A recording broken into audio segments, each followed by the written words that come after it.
Today, the Tour de France finishes at Les Angles, a ski station high in the Pyrénées-Orientales.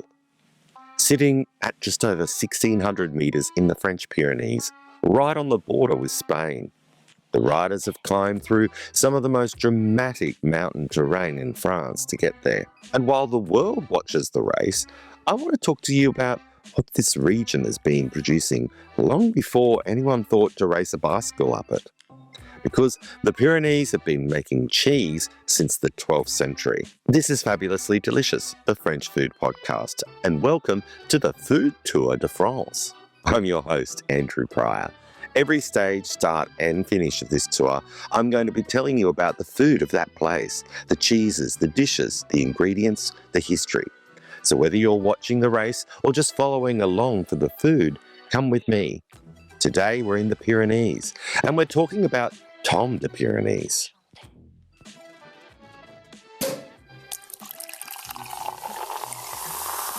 Let's start with what it actually is, because this is a cheese that covers a lot of ground. Tomme de Pyrenees is a semi-hard pressed uncooked cheese made from cow's, goat's or sheep's milk, or a mixture of those three milks produced across the entire Pyrenean mountain chain.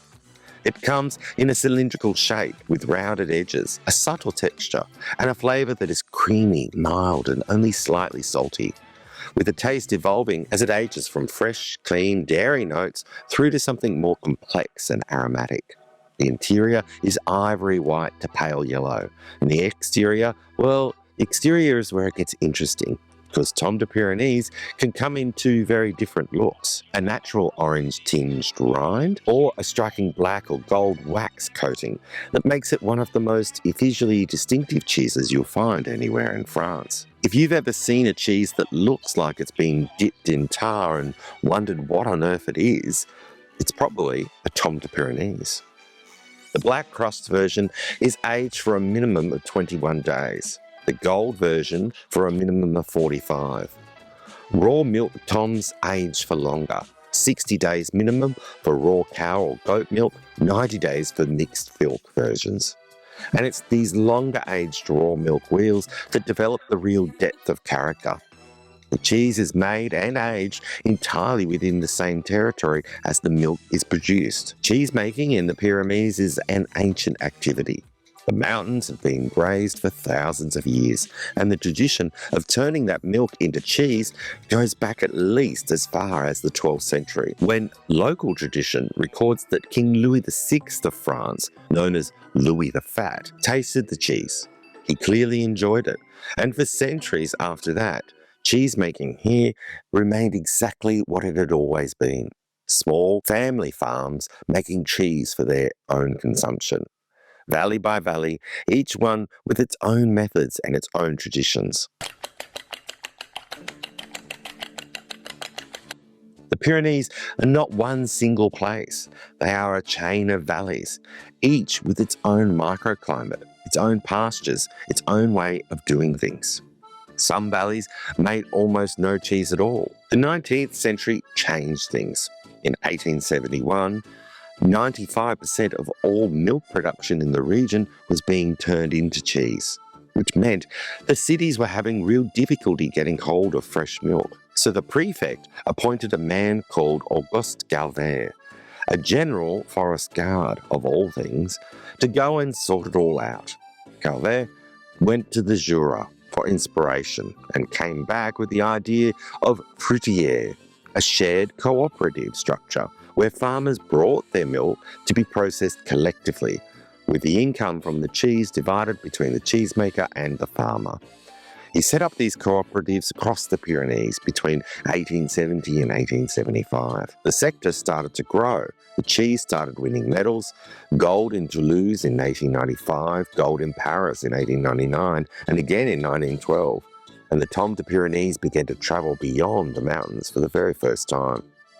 The industrial era arrived at the end of that 19th century, and by 1886 there were already industrialists buying milk from producers more than 30 kilometres away. The last of the traditional cooperative closed in 1954. And the sector has been navigating the tension between industrial and artisan production ever since. In 1981, the cheese got a red label, and in 1996 it received Protected Geographical Indication status, or PGI, which tied the name to the Pyrenees Massif and set out the rules for production. And then began years of complicated negotiations, because the original PGI only covered the pasteurised cow's milk, Tomme, which left out enormous numbers of raw milk producers, goat milk producers, and that mixed milk producers, who had been making versions of the cheese for generations. It took until 2020, after a process that started in 2009, for the specifications to be properly expanded to include raw cow milk and goat milk, mixed milks, and the full Pyrenean mountain territory. 10 years of negotiations for a cheese that had been made in these mountains for 800 years. How is it made? The process is relatively straightforward by the standards of French cheese, which is part of what makes it an everyday workhorse of the Pyrenean table. The milk is seeded with lactic ferments, renneted at about 32 degrees, and the curd forms over 30 to 45 minutes. It's then cut. The cutting technique varies between the valleys, which is one of the things that gives different versions of the Tomme de Pyrenees its individual characters. Stirred with very gentle heat, never above 45 degrees, to separate the whey. And then it's moulded into cylinders, pressed or left unpressed depending on where you're in the chain. Pressed pasta is the tradition in the Western Pyrenees, unpressed in the east, and turned regularly to ensure even draining. Then salted, either in the brine or with a dry salt, and into the cellar for aging. Turned by hand every day throughout the aging period. Total annual production now runs to around 4,000 tonnes from 310 farmers supplying 10 artisanal cheesemakers and 3 industrial producers. Plus there's about 50 farm producers spread throughout the chain. What do you do with it?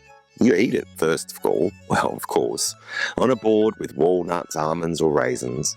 It melts beautifully, so it does very well in gratins, in the kind of potato and cheese dishes that make complete sense in a mountain landscape, where winters are long and there's a need for something warm and substantial. So if you find yourself in the Pyrenees watching the tour, hiking the passes, or simply passing through, look for the raw milk version from a farm producer.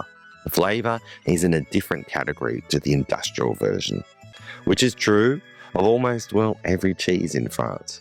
But it's particularly true here, where 800 years of mountain tradition have been poured into something that most people walk past in the supermarkets without a second glance.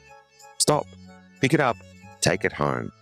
The Pyrenees have been feeding people through hard winters and long summers for centuries, and the cheese is one of those reasons why. And today, while the riders are climbing to Les Alpes, somewhere in one of those valleys, there is a producer turning a wheel of Tomme de Pyrenees by hand, in a cool cellar, exactly as they've been doing for as long as, well, anyone can remember. That's Tomme de Pyrenees. And tomorrow, on the food tour of France, more French food, more French history, and another stage. Bon appétit et à très bientôt.